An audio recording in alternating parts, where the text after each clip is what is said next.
दो वटवृक्षों के पीछे पर निवारण प्राप्त किया। ऐसी विचित्र घटना बहुत कम महापुरुषों की होती है। भगवान बुद्ध का संपूर्ण जीवन दया, करुणा, मैत्री, प्रेम, अहिंसा, बंधुत्व, समदृष्टि, समता से परिपूर्ण था। यदि उनके जीवन की किसी भी घटना को लिया जाए, एक भी श्रृंखला इसके विपरीत जाती दिखाई न मिलेगी। क्या निर्धन, क्या धनी, क्या मूर्ख, क्या विद्वान, उनके प्रभाव में कौन नहीं बहा। करुणा से द्रवित होकर रोगियों की सेवा की, क्षुधार्थों को भोजन दिया, मार भूलों को सम्मान दिखाया, अंगुलीमाल जैसे डाकू को बदल दिया। मैं 3 दिन का यहाँ प्रवास करूंगा। 3 दिन निरंतर भगवान बुद्ध के बारे में, बाबा साहब के बारे में बताऊंगा।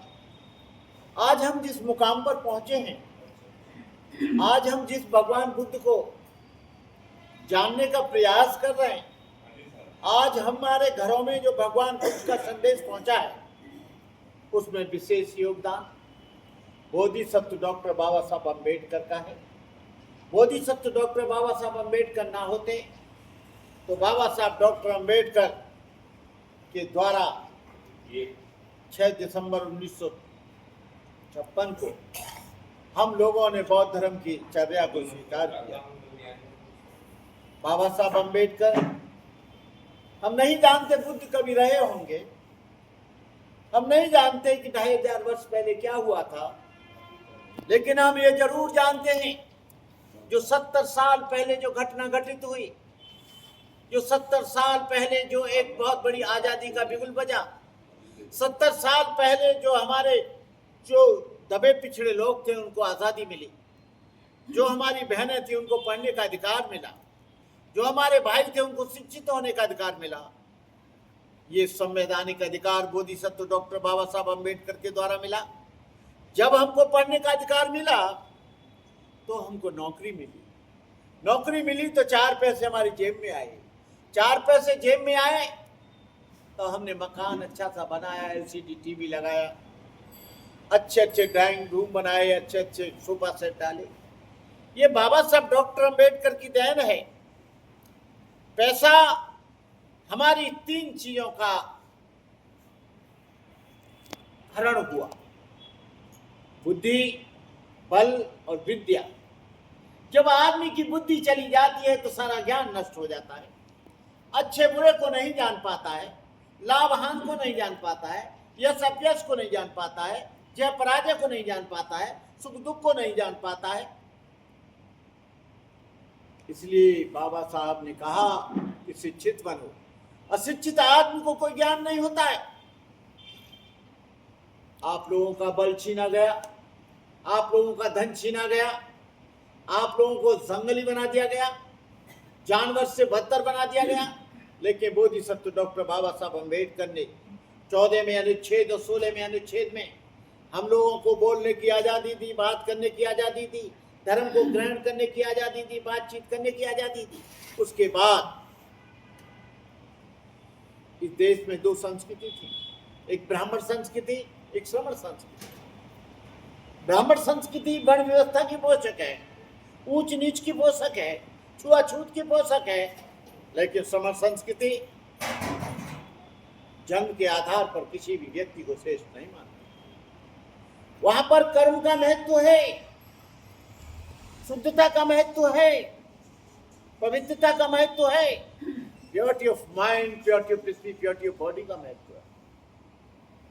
मैं लोगों से कहना चाहूंगा, जो लोग भी बौद्ध धर्म की तरफ आकर्षित हो रहे हैं, यदि वो 10-5 बार विपස්සना न कर सकें, लेकिन उनको जीवन में, अपने जीवन में एक बार जरूर विपස්සना करनी चाहिए। विपස්සना का मतलब है विशेष प्रकार से देखना। पश्यति पश्यत पश्यन्ति। पश्यति का मतलब है अपने आप को देखना, दुनिया को नहीं देखना, अपने गुण अवगुण को देखना, अपनी बुराई को देखना, अपनी अच्छाई को देखना, अपना इन्वेस्टिगेशन करना, अपना डिस्कवरी करना, अपने आप का एनालिसिस करना, इन्वेस्टिगेशन करना, निरीक्षण और परीक्षण करना। जो व्यक्ति अपने आप का निरीक्षण परीक्षण नहीं कर सकता, ना वो अपना कल्याण कर सकता है, न दूसरों का कल्याण कर सकता है. What is dharma? To maintain purity of life is dharma. There are three forms of purity: purity of mind, purity of speech, purity of body. धर्म कोई गंदा ताबीज नहीं है, धर्म कोई झाड़ फूक नहीं है, धर्म कोई तिलक लगा लेना नहीं है, धर्म कोई गंगा में स्नान कर लेना नहीं है, धर्म कोई किसी पेड़ पे चढ़ के अकेले बैठे रहना धर्म नहीं है, फलाहारी होना धर्म नहीं है, भूखा रहना धर्म नहीं है, उपवास होना धर्म नहीं है. बुद्ध कहते हैं तुम्हारे जीवन में जितने तुम पवित्र होगे, जितनी तुम्हारी वाणी शुद्ध होगी, जितना तुम्हारा कर्म शुद्ध होगा, जितना तुम्हारा व्यवहार अच्छा होगा, जितना तुम्हारा मन अच्छा होगा, निश्चित रूप से तुम धार्मिक होगे. बुद्ध ने धम्मपद की गाथा में एक जगह कहा है, मनोपुपगमा धम्मा मनो सेठा मनोमया मनसा चे पदुत्थेन भासतीव करोति वा ततो नंग दुखमन बेति चकंग बहतो पदंग. बुद्ध कहते हैं मूर्ख, तू कहता है कि मुझे दुख पड़ोसी दे रहा है, तू कह रहा है कि दुख मुझे कोई और दे रहा है, तू कह रहा है कि तेरे को दुख कोई तेरा रिश्तेदार दे रहा है. बुद्ध कहते हैं जब कोई आदमी बुरे मन से कोई कार्य करता है तो दुख उसके पीछे पीछे ऐसे हो लेता है जैसे गाड़ी के पहिए बैलों के पीछे पीछे.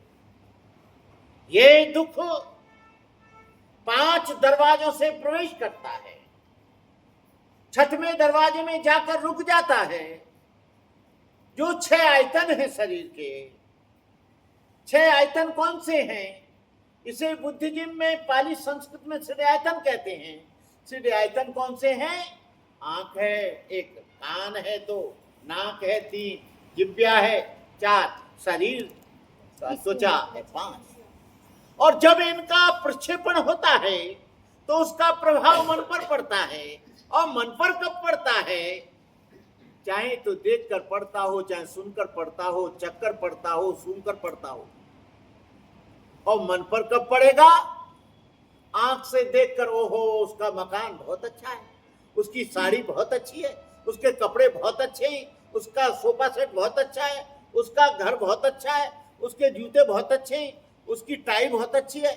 ये आंख से देखकर मन में उसके प्रति लोभ हुआ, मोह हुआ, उसके प्रति आसक्ति हुई, दुख प्रारंभ हो गया. नाक से सूंघकर दुर्गंध आती है, सुगंध आती है. दुर्गंध आती है तो नफरत करता है, सुगंध आती है तो आसक्ति करता है. बुद्ध कहते हैं आसक्ति भी दुख का कारण है, लगाव भी दुख का कारण है, लगाव भी दुख का कारण है. इसलिए समता में रहो, समता में रहो. बहनों और भाइयों, बौद्ध धर्म को ग्रहण करना बहुत आसान है, लेकिन उसका आचरण अति कठिन है. बौद्ध धर्म कोई झाड़ फूक, पूजा पाठ, गंगा स्नान का धर्म नहीं है. बौद्ध धर्म आचरण का धर्म है, प्रैक्टिस का धर्म है. एवरी डे एवरी टाइम आपको अपनी इंद्रियों की रखवाली करनी होगी, आपको अपने चित्त की रखवाली करनी होगी, आपको अपने मन को नियंत्रण में करना होगा. बौद्ध धर्म में जो हम प्रार्थना करते हैं और प्रार्थना में त्रिशरण के बाद जो पंचशील लेते हैं, पंचशील हत्या नहीं करना, चोरी नहीं करना, विचार नहीं करना, झूठ नहीं बोलना, शराब आदि नशीले पदार्थ ग्रहण नहीं करना, ये तो गृहस्थों के लिए है. बौद्ध भिक्षुओं के लिए तो 227 सील है, अनागारिक के लिए 8 सील है, श्रामणेर के लिए 10 सील है, भिक्षुणियों के लिए 311 सील है. ये केवल पंचशील का ही पालन कर लें तो निश्चित रूप से हम पवित्र हो जाएंगे. आदमी को जो दुख देता है, द्वेष दुख देता है, कोई द्वेष में जल रहा है. भगवान ने कहा आनंद, भगवान बुद्ध बैठे थे, आनंद ये संसार जल रहा है, आग लग रही है.